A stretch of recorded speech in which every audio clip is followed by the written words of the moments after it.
Ya, miskin tak akan menjadi sebab kekhawatiran bagi orang berilmu seperti Hasan Al-Basri. Dan orang-orang berilmu akan sepenuhnya mengimani kitabullah dan meyakini pula janji Allah di dalamnya. Seperti yang termaktub dalam petikan surat An-Nur ayat 32 yang artinya, jika mereka miskin, Allah akan memampukan mereka dengan karunia-Nya. Dalam menafsirkan ayat itu, Ibnu Abbas bahkan menyerukan, iltamisul ghina fin nikah. Carilah kekayaan dengan menikah. Ini adalah pelajaran yang mahal tentang seorang Al-Hasan Al-Basri rahimahullah ta'ala. Bagaimana seorang guru justru lebih mempercayakan putrinya yang istimewa itu diberikan kepada muridnya, bahkan tidak diberikan kepada calon raja yang begitu melimpah kekayaannya dan begitu melimpah fasilitasnya. Mengapa? Karena pernikahan bukan sebatas sebuah kekayaan, pernikahan bukan hanya fasilitas. Pernikahan adalah sebuah bahagia yang sedang disusun bersama. Ini adalah kisah Al-Hasan Al-Basri rahimahullah ta'ala. Kaya tak menjamin bahagia, miskin belum tentu sengsara. Namun tak berilmu tentang agama sudah pasti tersesat di dunia yang berujung pada ancaman neraka. Na'udzubillahi min dzalik. Karena itu, para orang soleh terdahulu teramat hati-hati ketika memilih pasangan, baik untuk dirinya maupun untuk anak-anaknya. Mereka tak khawatir akan rezeki yang telah dijamin Allah. Namun mereka khawatir jika bahtera pernikahan itu tidak berlayar menuju ridha ilahi.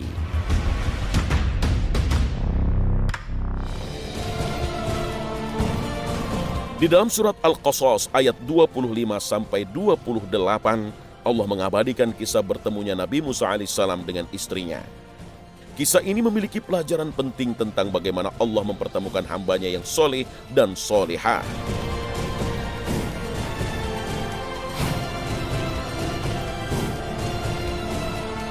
Kisahnya bermula ketika Nabi Musa berupaya menyelamatkan diri dari kejaran tentara Fir'aun menuju negeri Madian. Di sana, ia menemui sekumpulan penggembala ternak yang diantaranya adalah 2 orang perempuan. Kedua perempuan tersebut ingin memberi minum untuk ternaknya, namun kesulitan karena berada di tengah kerumunan penggembala laki-laki. Nabi Musa pun memberikan bantuan kepada mereka dengan menerobos kerumunan itu, lalu menimba air dan memberi minum ternak kambing milik 2 perempuan tersebut. Lalu kedua perempuan itu pulang dan menceritakan kejadian yang mereka alami kepada sang ayah. Kemudian wanita itu pulang. Tapi ternyata tidak selesai sampai di situ. Kisah bantuan memang selesai. Tapi balasan Allah Subhanahu wa ta'ala untuk Musa luar biasa. Musa yang sebenarnya hanya mencari perlindungan agar dia dilindungi dari kejaran Mesir, tapi dia bukan hanya mendapatkan perlindungan aman di negeri Madian. Dia mendapatkan rumah di sana, mendapatkan pekerjaan di sana, mendapatkan makan di sana, bahkan sampai punya keturunan disebutkan dalam sejarah. Bahkan dia mendapatkan tempat tinggal di sana dan seterusnya. Begitulah kalau Allah memberikan pertolongan. Salah satu dari 2 putri yang pulang ke rumahnya bercerita tentang anak muda yang baik yang membantu mereka. Dan kemudian wanita yang menyampaikan itu oleh ayahnya dikirim untuk menyampaikan bawa anak muda itu ke rumah. Atas perintah ayahnya, maka salah seorang dari kedua perempuan itu yang bernama Safura menemui Nabi Musa untuk mengundangnya ke rumah. Dan kebaikan Nabi Musa alaihissalam mendapat balasan yang indah dari Allah Ta'ala.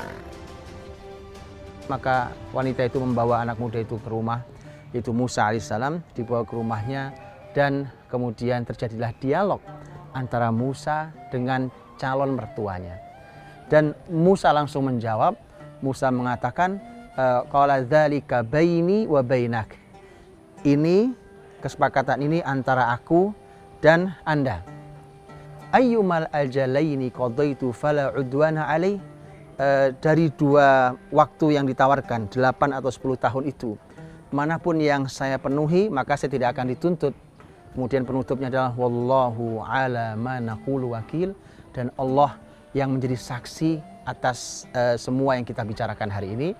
maka sah pernikahan terjadi. Dan kemudian Musa bahkan menyempurnakan, memberikan yang terbaik bagi mertuanya dan mahar bagi istrinya dengan cara bekerja pada mertuanya bukan 8 tahun tapi dia memilih yang 10 tahun. Sampai kemudian selesai 10 tahun bahkan punya keturunan, kemudian Musa meninggalkan tempat itu dan melanjutkan dakwahnya di negeri Mesir. Ambillah ini semua contoh-contoh dari sebuah pelajaran. Bagaimana pertemuan yang barokah bukan dibangun di atas maksiat. Ada yang pertemuannya di majelis Rasul, ada yang pertemuannya dibangun di atas pertolongan dan kebaikan, ada yang pertemuannya di majelis ilmu, ada yang pertemuannya di ruang-ruang kebaikan.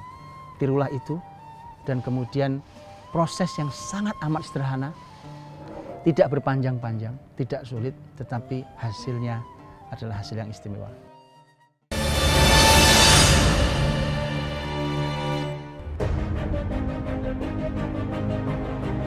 Assalamualaikum Pak Ustadz, saya mau bertanya Pak Ustadz, mengapa dulu para sahabat Nabi begitu mudah dalam menikah, padahal dalam keadaan miskin?